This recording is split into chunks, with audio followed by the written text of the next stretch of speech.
જય માતાજી, જય વેલનાથ। આજે તમે પણ કોઈ પણ કચેરીમાં જાઓ, આધાર કાર્ડ કઢાવવા કે જન્મ તારીખનો દાખલો કઢાવવા કે પાન કાર્ડમાં તમારે કોઈ પણ ડોક્યુમેન્ટ કઢાવવા જાઓ તો ટાઈમ લઈને ખાસ જાજો।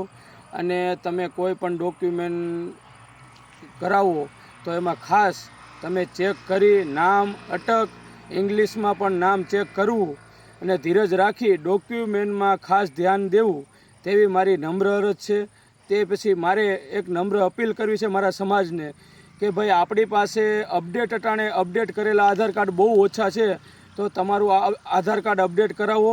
અને પ્લસ બીજું કે તમારી પાસે આયુષ્માન કાર્ડ ન હોય તો મારી નમ્ર ખાસ અપીલ છે, તમને દવાખાને જઈને તો આયુષ્માન કાર્ડ યાદ આવે છે તો એ આયુષ્માન કાર્ડ કઢવી લ્યો, તો તત્કાલ તમારે કોઈ દી એમરજન્સીમાં જરૂર પડી હોય તો તમારે કામ લાગે। અને સમાજના નાના મોટા કામની અંદર તમે ખાસ કાગળિયાના કામમાં ખાસ નોંધ લેવી અને જાગૃત બનો અને સહનશીલ બનો। અને જય કોળી સમાજ, જય વેલનાથ।